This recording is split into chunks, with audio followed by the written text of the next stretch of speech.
Okay, so we've got Emma with us. She's about to demonstrate a stiff leg deadlift or a straight leg deadlift for us. Despite the name, you'll notice we've not got a completely straight leg. Just for safety purposes, we keep what we call a soft knee, so there is some bend in there.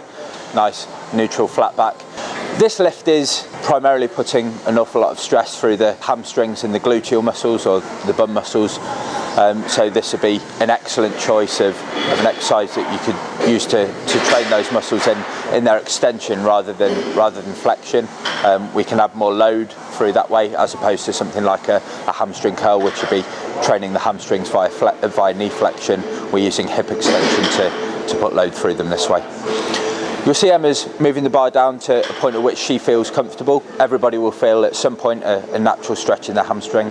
Some people are more flexible than others. It's important that the point at which we can't go any further, we don't then try and move on anyway. That's where we can start getting ourselves into a little bit of trouble with injuries and things like that. This is a particularly good exercise for any girls looking to grow their glutes and hamstrings. As I said, it's a great exercise for putting a significant load through, and it's an area that, to be honest, a lot of girls do neglect with their training, so something that should definitely be included where possible. It's good. I guess I don't really like the term, but it's a good functional exercise as well, because you're working in a real plane of movement as opposed to lying down on a hamstring machine. You'll see a lot of athletes use it, especially sprinters and runners that utilise their hamstrings a lot.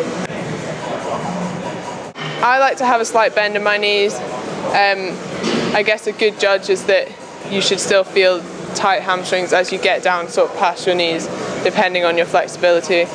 Having locked out legs isn't a good idea. I also hyperextend my knees, so I always make sure there's at least a slight bend in them. Like most things, if it's a lower weight, you could maybe do more reps on it. I wouldn't say it's something you should load maximally to get, say, a 1 rep max as you might with a standard deadlift. It's more an assistance exercise.